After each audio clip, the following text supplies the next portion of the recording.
Hi everyone, welcome back. This is another monthly empties video, so I'm going to be talking about all the items that I finished off in June. Can't believe it's July. I can't believe we're halfway through the year already and I don't really know where June has gone. So pretty crazy that it's another month down and another monthly empties video to talk to you guys about. Now I finished off 9 items in June. I usually finish off around about a dozen items, so a little bit less this time in terms of empties, but still a good amount. And I've got a good mixture here from Project Pan items. I've got hair, skincare, body care and a little bit of makeup as well, so a good selection of empties to talk through. So before I get started, just want to say if you have not already subscribed and you like my videos, you've seen a few of them, please think about subscribing. Thank you to those that have and to those that watch and sort of comment regularly as well, really appreciate it. So let's get into the empties. Okay, let's start off with the one makeup item, and this is a Project Pan item. Don't want to talk about it too much in this video, I'd rather talk more about it in my Project Pan video. Now, if you saw my true spring makeup video, I'm pretty sure it was that one, I actually finished this product off in that video, and it's my bareMinerals Complexion Rescue. I cut this open back in like February, March time, I think, because I took this on holiday with me in February. And I didn't think I had much of it left at all. I really had to give the tube a big shake to get some product out. So I thought, oh brilliant, I'm going to pan this. I'm going to cut it open. It's going to take a month. I'll be done with it. No, March, April, May, June, 4 months it took me to completely finish off this item. But it is done, which I'm very happy about because I feel like it did drag on a little bit longer than I expected it to. Nice enough item. It is a nice sort of like dewy, radiant tinted moisturiser. A little bit too dewy for my liking. I don't like a load of dew and glow in my products, but I suppose a tinted moisturiser is going to be a little bit like that. But it looks very pretty on the skin. Now I've got this in the shade 4.5 Wheat, which is slightly darker than my recommended shade of Vanilla, I think it is. So because it's slightly darker, I do feel like I get more coverage from it, which is good because usually with products like this you don't get a lot of coverage. It's just a little bit of colour, a little bit of something to make your skin tone look a little bit more even. So I liked that I got a little bit more coverage out of this, and it didn't look hugely weird being a slightly darker shade than what is recommended for my skin tone. I enjoy this product, I did like it, but I have had 2 of these in the past and I think I just would prefer in the future, instead of repurchasing this, to try a different brand. I feel like lots of brands have products like this now. You've got Ilia, you've got Fenty, Laura Mercier, you've got so many brands that offer like a tinted moisturiser type of product. So I'd be interested in trying one of those instead of purchasing this one. But that's not to say this isn't nice and it's not worth repurchasing, but for me I would like a product that's not as dewy as this, because even though I powder over the top of this, I still find like the dewiness really comes through. So as I've been panning this for the past 4 months, pretty much in all of like 9 out of 10 of my videos I guess, I have been wearing this, and I do feel like my face is a little bit shiny in videos when I've been wearing this. Even though I've powdered over the top, it's still not enough to tone down the dewiness of this product. Very nice, but wouldn't repurchase it, and I know I've spoken a lot in this video about this product. I will talk a bit more about it in my Project Pan update video. Okay, moving on to more Project Pan items. This is my other Project Pan, so I'm going to try and skim over these items because I don't really want to repeat myself if you watch all of those videos. So the next one is the Next Gold perfume. I put this one in my Project Pan because this is like a wintry Christmas scent for me, and obviously July, summer here in the UK, it's not really a scent that I would wear this time of year. It's a bit too heady, a bit too musky. I prefer something a little bit lighter for this time of year. So I wanted to get this used up because I'm not sure if it would have lasted until sort of Christmas time this year, because I feel like this is a little bit old now. But it is a beautiful scent. Next Gold is one of my favourite ever perfumes. I just love the fact that it is so heady and musky. You've got those notes of like white musk and amber in there. Just a really rich, warming scent. Really do love this. It is one that I've had a couple of bottles of in the past and I would repurchase it. But just want to start wearing some of my other perfumes in my collection. Next Project Pan item. No7 face mask. This is the hydrating mask. It's a really pretty mask because it's a swirl of product inside of it, so it is quite visually pleasing. It's nice to have it like by your sink in your bathroom. This is quite a hydrating mask. I do feel the benefits of using this mask. However, what I don't like with this is that I find that it sort of like tingles around here when I apply it. Only lasts for about a minute or two, so I don't feel that sensation throughout having the mask on my face. It's only on like initial application.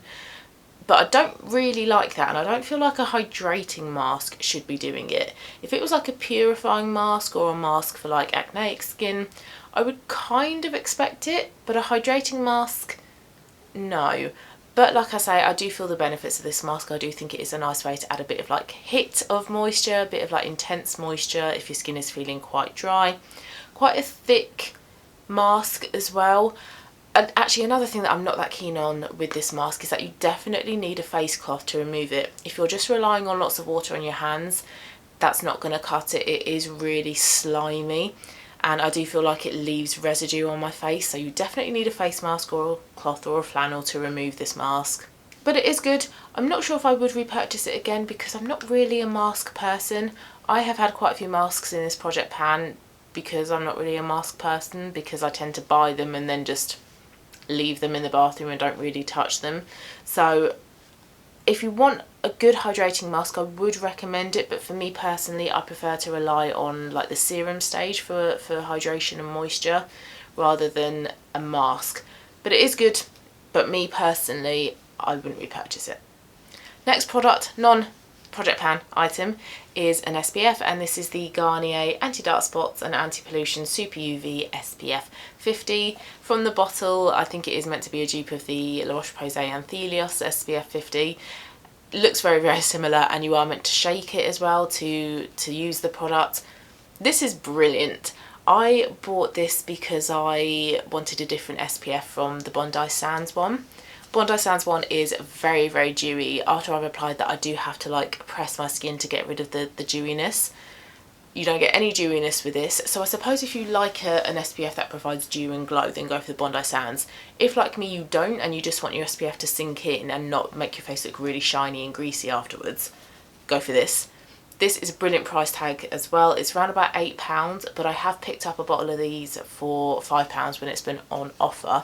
So it's a great price point. And that's the thing with SPF, because it's a product you have to kind of use fairly regularly, you are going to get through bottles quite quickly, especially when they are 40ml like this and you are meant to reapply them throughout the day. With the La Roche-Posay Anthelios one, I think it's around about £15. It's about double the cost of this one. I don't want to be spending that much money on a regular basis, so the fact that this one is about half the price, and in my opinion is better than the La Roche-Posay one, is a bonus. So with this one, I'd give it a shake, squeeze it and run it along 2 fingers, and then I know that I've got the right amount. And also it is quite a fine nozzle as well, so you can, you know, squeeze it along your fingers and be quite precise with how much you're using. Sinks in really quickly as well. You don't have to spend a lot of time trying to kind of get rid of like white marks that some SPFs and things like body lotions and moisturisers leave on your skin. Sinks in really, really quickly. Don't think it's got much of a white cast. I mean, on myself, I don't think I'm really the right kind of person to judge it having a white cast. It's fine around my eyes as well. Sometimes if I apply SPF around my eyes, under my eyes, on the lid, it can make my eyes a bit sensitive. They can run. I don't get any of that with this. It's just a brilliant SPF. I love that it's SPF 50. I love that it's a really good price as well. It's not hugely expensive. It's great for my skin. Doesn't make my skin really dewy, but also doesn't dry my skin out as well. Sinks in really quickly so I can go about my business. It's just what you want in an SPF, and I have a bottle of this I think in the bathroom ready as backup, so I know that it's a product I will keep repurchasing. I've got 2 body products here. I've got another Project Pan item, which is my, if I can undo it, my Helping Hands Lush hand cream. Not hugely keen on this. I don't like the scent. The scent to me smells quite medicinal. It seems like it smells that way because it's doing something good for your hands rather than it being like a nice immersive, enjoyable experience. So not really keen on that. I don't like the fact that, you know, for 100 grams it's probably around about like 14 quid. It's quite expensive. I have tried a lot cheaper hand creams from brands like Garnier that I feel do a better job than this. They're a lot more moisturising, they smell a lot better, and obviously they're a lot cheaper as well, which helps. I've tried a couple of pots of this in the past before. I think it's good. I think it's a nice hand cream, but it's not one that I really enjoy using, enjoy applying. So I don't think I would repurchase this. And also because of the fact that it's in a tub, which I get for recycling purposes, which is great, it's not really convenient to chuck in your handbag and take with you places. So this is a hand cream that just stays at home for me. It's a good enough hand cream, but I definitely think there's better out there. Next product is a body scrub. It's from Sunday Rain. It's this one here, 265 grams. So a fairly decent sized tub. Lasted me about a month, I think, about 6 weeks, using it like twice a week. And it is the Sleep Easy body scrub with lavender oil. So lavender, really nice, soothing, calming scent. Quite a nice product to apply in the shower or in the bath of an evening. Definitely not the type of scent that's going to wake you up and refresh you for the day ahead. It's much better suited when you know you're going to be going to bed in the next, couple of hours. This is a really nice body scrub. It's bright purple in appearance and it's got a really nice hydrating base, so it leaves your skin feeling quite smooth afterwards, not just through the action of exfoliating the skin and revealing fresh skin underneath, but the base that the scrubs are in is quite hydrating. Now some scrubs, they can be really abrasive, so it feels like it's taken a layer of your skin off. Other scrubs, it's not abrasive enough. This is a really nice happy medium between the two. So I feel like my body is getting a good level of exfoliation, but without feeling like red raw afterwards. What I also like with this product as well is that I prefer to body scrub in the bath. I just find it easier, I can lie down in the bath and I just find it a lot easier rather than standing up in my fairly narrow shower cubicle and trying to bend over to get to my legs or whatever. I much prefer scrubbing in the bath, but sometimes with that you can feel the scrubs on the base of the bath and it can become quite sore on your legs and your back. The scrubs in this, they dissolve, so you can apply this in the bath and not feeling all of the scrubs, all of the granules in the bath afterwards. They dissolve, so I really like that. It makes it a lot easier, a lot cleaner as well to use this type of product. You don't have to really make sure that you thoroughly wipe down your shower or bath afterwards. So really liked this body scrub and I would definitely repurchase this one in the future. I think it's really good. Not sure if it comes in other scents as well, so interested to look at different products that Sunday Rain do in terms of their body scrubs. So would recommend this one and would definitely repurchase this. Last three products are all hair products, which I'm really pleased with because if you've seen any of my, I suppose, inventory or project pan videos, you know that I have a lot of hair care products and I've actually styled my hair today. I'm going out later and I just fancied curling my hair, so this is quite a rarity for me, so interesting. First one out of my project pan items is my Aveda Damage Remedy Daily Hair Repair. It's in a squeezy tube, so again I've cut the tube open and scraped out every last bit of it. I think this has been in my project pan since the start of the year, so it has taken me a long time to use up. I only use about a pea-sized amount of it whenever I did use it because I don't have a lot of length to my hair and I don't really want to be weighing down my fine hair by using too much product. Now this is quite a popular product online. It's got loads of great reviews, but for me personally with my hair, I don't feel like it did a lot. All it really did for me was detangling. So after I wash my hair, or even if I've just gotten my hair wet, instead of brushing my hair straight away with my wet brush, I'd put some of this in and it just helped with the detangling process. But I don't feel like it made a big difference to the condition of my hair once my hair had been dried or whatever. I feel like I couldn't really tell the difference on the days when I used it and days when I didn't. So based on that, I wouldn't repurchase this product, and I have actually replaced this with another leave-in hair conditioner, which is the Purology Colour Fanatic, and that so far for me and my hair type is much better than this product. But like I said, this one here has got lots of good reviews online, so it might work for your hair, but for me I don't really feel like it did a lot, so I would rather stick with the Purology one in the future than repurchase this. And then last of the project pan items in this video is my Kingsley Maximiser. It's a root lift spray. So again, once I've come out of the bath, whether I have washed my hair or not, if my hair's wet, I would spray about sort of 6 to 8 sprays worth in the root of my hair to give my hair a bit of lift. I'd blow dry my hair upside down, but I wouldn't notice any difference in terms of volume with my hair. I don't know so much today, but I don't really have a lot of lift, a lot of volume in my hair. My hair is naturally fine, very straight, very flat, so to get volume in my hair is quite difficult. So I, a few years ago, bought quite a few products like this that claim to give you a bit of lift at the root, but this product didn't do anything. Now I'm not sure if it's the fact as well that this is a bit old, this is definitely out of date, so I'm not sure whether that plays a role in it as well. But Kingsley is quite an expensive brand, so I wouldn't repurchase this because it didn't really do anything for my hair.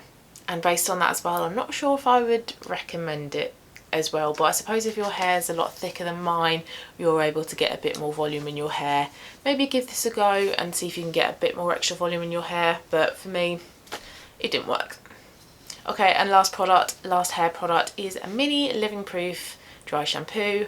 I bought this because I needed a dry shampoo and I didn't want to buy Batiste. I wanted to buy a brand that's meant to be a bit kinder on your hair, and Living Proof is meant to be a bit kinder than Batiste, and I do use dry shampoo quite a lot. My hair, because it's fine and straight and limp, it gets greasy quite quickly. I have to wash it every sort of like second or third day, so dry shampoo is a necessity for me. So I wanted to get Living Proof, but there weren't really any offers online anywhere for Living Proof, so I just bought the small one because this one is £10, which is a lot of money for a small can, for a 92ml can, but I didn't want to spend double that for the normal sized version, so I like to buy things on special offer, so I didn't really want to spend more than that, so that's why I got the mini one, and it only lasted me a month. But it is a good dry shampoo. I have bought this quite a few times in the past before. In terms of making my hair feel refreshed and cleaned and revitalised, I do think it is good. I think it's as good as Batiste, but I think I'm going to stick with Living Proof because it is meant to be, like I say, a lot kinder on your hair in comparison to Batiste. So those were my items that I finished off this month. So really pleased that I've managed to finish off quite a few Project Pan items, but those are the videos I'm going to upload next. Those are going to be my makeup Project Pan and my non-makeup Project Pan. So I will touch on those items again in those videos and go into a little bit more depth, talk about how long it took me to use them up, how many uses. So if you want a bit more information about those products, then watch those Project Pan videos. But thanks for watching this one. I hope you liked it. If you've tried any of the products that I've mentioned, please let me know in the comments down below, especially if it's, say, the products that I didn't particularly like the Aveda hair mask. Please let me know, and I will see you again soon in my next video.